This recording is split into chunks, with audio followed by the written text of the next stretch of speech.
Para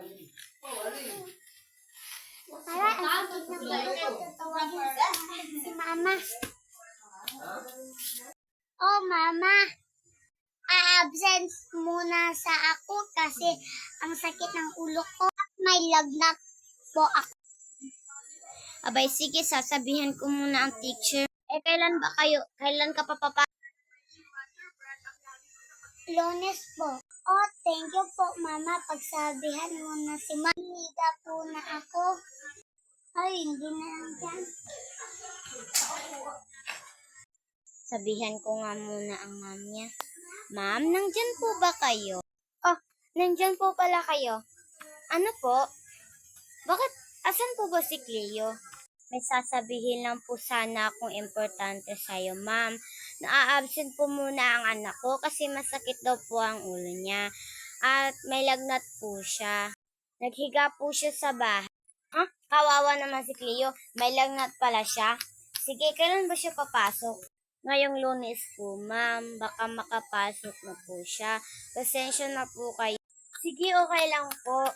Salamat po, ma'am, sa pag-iintindi sa sakit ng anak ko. Nauuna na po ako. Oh, Mama, andyan ka na. Ano po sinabi ni Ma? Oh, anak, andyan ka pala nakahiga. Kala ko ba nandun ka? Okay lang naman daw, basta sa Lunes papasok. Walang problema, ma'am. Sige, nak. Maghugas muna ako ng plato. Diyan ka muna.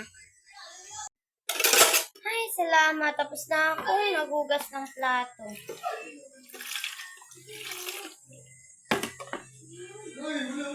Kawawa naman, natutulog. Makitulog na nga lang ako.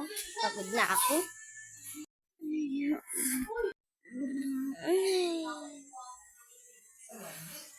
Maaga na pala. Ay, gising na rin. Maaga na pala. Ngayon pala papasok si Clay. Kasi nung Friday, hindi siya nakaschool. At ngayon, Monday na. 2 araw na wala silang pasok kasi Sabado at Domingo. Linggo pala. Sihin ko nga muna siya kasi may pasok pa. Anak, pasok ka na. Maligo ka na. Maligo ka na, may pasok ka pa. Mama, palabas na. Maligo na po ako, Mama. Mama, gising na ako. Hindi po ako maliligo kaya meron pa akong sakit. Maliit na lang ito. Bukas makaliligo na ako. Ito na ang suin ko na si Mina. Gahapon mo, nilabhan mo na ito. Okay, class. Kunin niyo yung English-Tagalog ninyong dictionary. Buti, may dala ko. Basahin ko na. At nakuha niyo na ba lahat? Nakuha niyo na ba lahat? Yes, Ma'am. Hanapin ninyo dyan ang letrang A. Hindi. Letrang C. C? Pakaya? Walang C.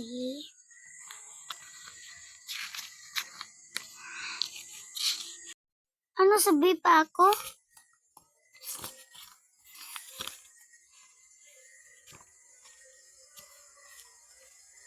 Yun, C. Buti na lang merong C. Nahanap niyo na ba lahat, class? Opo.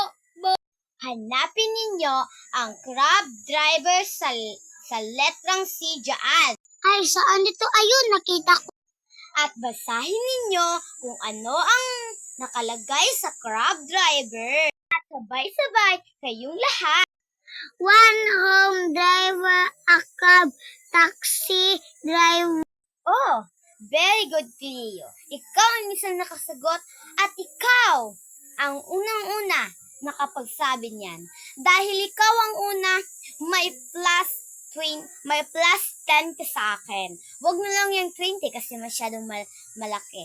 Yes! Salamat. Bubutihan ko itong pag-aaral ko para paglaki natin, meron akong pangarap. Paglaki ko ay sundalo. Matibay ang kuan nila.